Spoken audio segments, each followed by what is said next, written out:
video or get right into the salary cap right now. And this is what I came up with. So basically I pulled out my pen and paper. I'm just kidding. I pulled out my electronic pen and paper. How you guys doing? I'm going to go over the format of what I did here. And it's a little bit interactive as well. So first thing is, here is the roster that is currently under contract. And these are the values they have. If you look down here, this is the cap hit if we cut them before June 1st. Now, again, these are kind of estimates because the whole thing with the cap, there's a lot of things going on with it. I'll get to the totals here in a minute, but you can kind of massage the cap. You can roll some of the money over. You can defer cash later. It's kind of a tricky situation. And, you know, I'm not going to say I am a PhD at capology. I mean, these teams have groups of accountants and lawyers actually doing this for a living. That's how complicated it can be. But I just want to get a feel for where we were and what we could do with what we have. If we cut them, this is what would be the hit, and this would be the net gain or loss. So, like, for example, if we cut Yannick Ngakoue, we would actually lose. We'd have to take an extra $1 million on the cap for this year. So this is only for 2022, and this is only where it currently stands. So I'm not talking about right now any kind of extensions or deferring money or anything like that. So just to give us a flavor of what's going on, according to Spot Track, and I also used overthecap.com for some of this, and some of their numbers differ from one another as well. They're talking about a adjusted salary cap for the Raiders, a little over $208 million. Now, if you remember last year, I believe it was like $176 million, so that's a nice jump. That is expected. We don't have a final salary cap number from the NFL yet. However, the revenues did go up, obviously. There's people in the crowd or people in the stadiums this year. And then we got to subtract some things. I put over here, I wanted to add the Dead Cap Carryover. Now, this is relatively large. We usually don't have this much. It's $9.1 million. 8.5 of that is Ruggs and Arnett. So it is what it is. The rest of it's not much. And then I put other. There were some rounding issues here where it didn't quite match because I'm rounding to the nearest hundred thousandths. So you get a little, it's slightly off. It's not significant. Plus what I did was I kind of took into account how much sign all of our draft class for this year.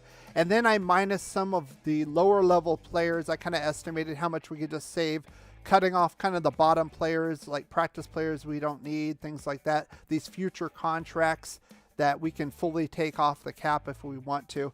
So we ended up with a net of a little over $20 million doing it this way. And then over here, if you want to take a look at this, I kind of broke it down. You can kind of see how much we spent on offense versus defense. Now, after the 2020 season, we were kind of overloaded on the offensive side, mainly on the offensive line. We kind of evened that out. We kind of balanced that out. And then the specialists, I didn't want to put special teams here because, you know, offensive linemen, defensive linemen play on special teams as well. So, as well as linebackers, safeties. So that would just kind of muddle the water. So that's just for the punter, kicker, and long snapper we have combined. And then I kind of broke it down by position here. So you can kind of see how much money we're spending on the positions. Now you can notice here is defensive tackle under $1 million. And there's a reason for that. I'm only counting players we currently have under contract. So a lot of those defensive tackles we brought in last year, we'll talk about in a minute, like Solomon Thomas here, 1-year deals. They are officially free agents right now. Then I kind of went through and I said, okay, who could we sign with these potential signings? So I kind of went through my question of the week. I wanted to put that first and kind of a rough cost. So if you take these, and I'll make this interactive with you guys as well. You can be a GM as well, who we want to decide to cut, who we want to decide to keep. These four right here, if we're going to look and get a true wide receiver one, and or trading, because I know Davante is probably going to be franchised, so we're going to have to work out some kind of deal with the Packers. Brandon Cooks is under contract with Houston, so that's going to be a straight trade anyway. And then the other ones. First one I put here, these are 4 players. Now we have, I believe, 26 players that are free agents now from last year. And these were the 4 I kind of wanted to focus on. You could say Quentin Jefferson, Darius Philon's in there. He was about $1 million last year, so we could add him. I'd love to add him as well. But some of the significant ones, first one I said is Marcus Mariota. Now, I did that for 2 reasons. One, a lot of the Carr haters, they want to get rid of Carr. We can jettison him and save that cap money. And if you want to roll with Marcus Mariota, I don't personally, but that's an option right there. Number 2, we don't have a backup quarterback currently signed. We're going to have to get at least one. If we could get Mariota back for 3.5, I'm all for it. I think he's decent enough at that level. I think the price is right. And then Nick Morrow, who was hurt all year, just kind of estimating how much it will probably cost to bring these guys back. Solomon Thomas, we paid $5 million last year. He might want more. Honestly, he's probably going to go out. It's going to be out of our price range. Maybe bring back Quentin Jefferson. We paid like 3.5 for him. And then Casey Hayward. He had an outstanding first half. He had a pretty good second half, especially with Arnett gone. And Mullen, is he healthy? Is he not? What's going on? I think it would be nice to try to bring him back if possible. Another thing is, though, he was a Gus Bradley guy. So is he going to want to come back if Gus Bradley's not going to be the DC? Is Gus Bradley going to be the DC? Are they going to retain him? They're going to bring somebody else in here. Who knows? We don't know that yet. We're just kind of trying to figure this out right now. These ones here, if you notice, I put their names in pink, trying so you can see it. It stands out a little bit. These are players that are on their last year of their contract. They are here through 2022, but then they're gone. Okay. Now, I could have added Cleve Farrell, but we do have the option for the 5th year if we want it. I don't think that's going to happen, but technically he still could be around. Now, Derek Carr is in his last season. Corey Littleton, thank God he's in his last season. Yannick only signed for 2 years, so 2nd year coming up. Kwiatkowski, Kenyon Drake 2-year deal. Carl Nassib, Max Crosby, we're going to have to be extending him as well. So then I kind of what I did was I put a cost here to extend these guys. And I just added what the current value is, so it'll be a net increase. So I'm thinking about $30 million for Derek Carr. So you take the 19.9 plus the 10 if you want to sign him. So say yes, I want to extend him. I'll put an X right there, and then you can see like the net goes down. You can see the breakdown in the spending and all that. So Max Crosby, the same thing. I'm thinking he's scheduled to make a little over $4 million this year. As is right now, I think we're probably going to have to pay him $20 to $25 million a year because he's one of the best edge rushers, maybe even more. That might even be a little low. We'll see. I put it at plus 20. Denzel Perryman, been solid, the top 5 guy as far as tackles, good solid middle linebacker, run stuffing guy, and that's about where so if you add 10 to where he was, about 14, 15. So you're seeing that's about in the top 10 for linebackers. And then Yannick Ngakoue probably wouldn't cost us much more, maybe another $5 million, plus the cap's going up, so all the prices are going to go up. And then I looked around for possible free agents. Again, any of these guys could be franchised, but right now they're currently unrestricted free agents. The free agent period hasn't started yet, of course, but these are guys I would kind of be looking for to plug some holes here on the Raiders squad. So first one's Larry Ogunjobi. I like him. He got hurt in the Raider game, unfortunately. Hopefully he'll be back and ready to go for a 2022 season. I liked him inside. I think he's a little bit better run stuffer than Hankins, and he can get to the quarterback. I think that would definitely be an upgrade. This one's an intriguing one too. Bobby Massey. Here's what would be my plan if I was the GM. I would want to put Alex Leatherwood back at right tackle. See what we got. We spent a lot as a first-round pick anyway, and then I want to do this almost like a Nick Martin situation with Andre James. Bring in a decent vet. I think Bobby Massey's decent. He played with Denver last year. He was with the Chicago Bears before that. Not great, but not terrible. Definitely an upgrade over Brandon Parker, who's a free agent. Thank God he's gone. Please don't re-sign him. Please don't. And get rid of Tom Cable too while you're at it. But I think that would be a nice insurance policy in case Leatherwood falters at right tackle starting. You can plug him in. And then the next guy, Anthony Barr, pretty solid outside linebacker, vet kind of guy. I think we could probably get him for around $7 million. The last guy I'm looking at here is this guy right here, Bryce Callahan. We know him, Denver Broncos. Now the only knock on him, he's a little short, more of a slot guy. I know we have Nate Hobbs, but this guy's a solid corner. It's like every time we play him, he plays pretty well. I think definitely above average for the guys we currently have. Especially if we can't get Casey Hayward back, that might be a definite opportunity there. Again, we could also address this in the draft. Hopefully we have better front office personnel and we draft better. So that's what I have as far as this goes. What I would do, obviously, you know my opinion on this. So he would be gone. We couldn't really cut him last year. It was negative against the cap. So we get a slight gain. We still take a $14 million hit. Honestly, I'd rather see him gone instead of paying 15.8 for a special teams guy. Cleve Farrell, I'll keep him. I probably wouldn't extend him the 5th year or maybe trade him. I don't think anybody's going to take the $10 million. We probably have to pay part of that if we do make a trade for him. Kwiatkowski basically lost his job to Perryman. He can go. Carl Nassib played all right. That's kind of an iffy one. Kenyon Drake was hurt.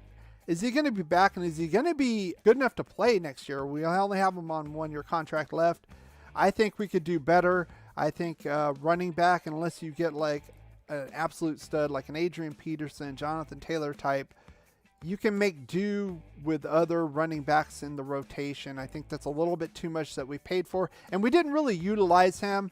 And I blame John Gruden for that early on. This guy's more of a pass catcher. I talked about that anyway, so instead of running in between the tackles, I'd rather get another runner between the tackles to spell Jacobs. You can also sort this right here. Let's sort this by what would be the best gain. I want to keep Derek Carr, and I want to extend him personally. So I'm going to go with what I think I want to do, and then I'm going to get your opinion after that, and then we'll kind of cut and sign, and if you want to add any other players here, we can do that, and then you can kind of see the breakdown if you want to look at that. It kind of keeps us honest too. We shouldn't spend too much on one side of the ball or the other. It should be relatively even, so you have a balanced team. That's my opinion. Foster Moreau, you know how I feel about him. You're gone. 2.6 million saved. Trayvon Mullen, that's a tough one. At times he's looked lost. At times he's looked great, and then at other times he's hurt. So 3.4 million, I probably would keep him there and hope for the best, and then make a decision at the end of the year, to be honest. Renfro's solid. We're probably going to have to extend him the next off season, obviously. 2.6, that's a joke. Or maybe even give him a little bit now, depending on how the cap is. Again, we're estimating the cap. The NFL has not come out with the official number. This is from spottrack.com. Again, I also bounced this off another site called overthecap.com. They're relatively close, but again, this is more of an art than a science. So then we could kind of, some of these are future contracts. The league minimum is like 700,000, so we can get rid of some of those guys and bring some in. Also, we can kind of negotiate Derek Carr's contract to be a little more cap friendly on the front end, especially if we want to go after a Davante Adams. So let's get right to that. So for me personally, I want to trade and get Brandon Cooks. Sorry, Derek Carr. I want to save that $10 million and put it towards other players. I think we have too many holes on the offensive line, defensive tackle, outside linebacker, and cornerback because Damon Arnett went crazy. So I can't see myself spending $30 million plus and then $30 million plus on you. Again, that's about a third of our cap. If you look at that 65 million, that's about a third of our total cap. Can't see that. Brandon Cooks is very solid. The guy put up over 1,000 yards last year with Davis Mills as quarterback. And if you look at the other weapons on offense, he's basically it. So imagine him with Waller there on the other side and nobody having to focus on him. Imagine him right next to Hunter Renfrow in the slot. He's on the X, and they can't just focus on him. I mean, he could break out. I mean, he could be a $30 million man, in my opinion. I think that's a heck of a discount. And if we have to give maybe a third or fourth rounder, I'm thinking for Cooks, I don't think it's going to be a first, maybe a second and a fifth, maybe a third. I'll let those guys decide it, but that's who I want. Marcus Mariota, at this price, 3.5, I would bring him in. If he wanted any more, he can go. Big problem with him is he always gets hurt. I think he's a solid backup. I would not trust him for a full season. But again, you're not making a fantasy team here. This is kind of the realities of the league. and you can't put all your money everywhere. You only have so much to play with. Nick Morrow, I don't think I would sign him at that. I like him, but maybe put something with incentives there. I got to see him on the field. He wasn't on the field, so it is what it is. Solomon Thomas, I already talked about him. He's probably going to move on and get even bigger money than this. Casey Hayward, I try to keep him in here. Obviously, I would do that. Extend Carr and Crosby. I would extend to all four of these guys. Now you can see I'm 40 million over the cap, so I'm going to have to do some, and then get this guy right here at least. Now, I did include our draft class. If you weren't here a little bit earlier, I did include our draft class here. So that was part of this other calculation right here. We're going to have to plug some holes with the draft. We can't do everything in free agency, obviously. And then we can massage this cap. I think around 40 million is probably the max we can go. And then the capologist can, you know, move some of Carr's money out later and pay him later. Hit us on the cap later. Same thing with Max Crosby. But we got to extend these guys. These are our foundational guys, right? And Denzel Perryman, Perryman deserves to get paid. I mean, this is the bottom line. He deserves to get paid. Let's pay him, okay? And then again, like I said, I want to get somebody like a Bobby Massey, a veteran right tackle guy for about this price. If we have extra money, I wouldn't mind getting all these guys, but right now I'm at around 40 million. Realistically, I could probably fit the cap if I do some finagling, but I'm not going to just sign everybody. So what do you guys think? What do you guys think about what I want to do? When you have great coaches, then after you have great coaches, you get great players. You have a great organization, and you tell them one thing: just win, baby.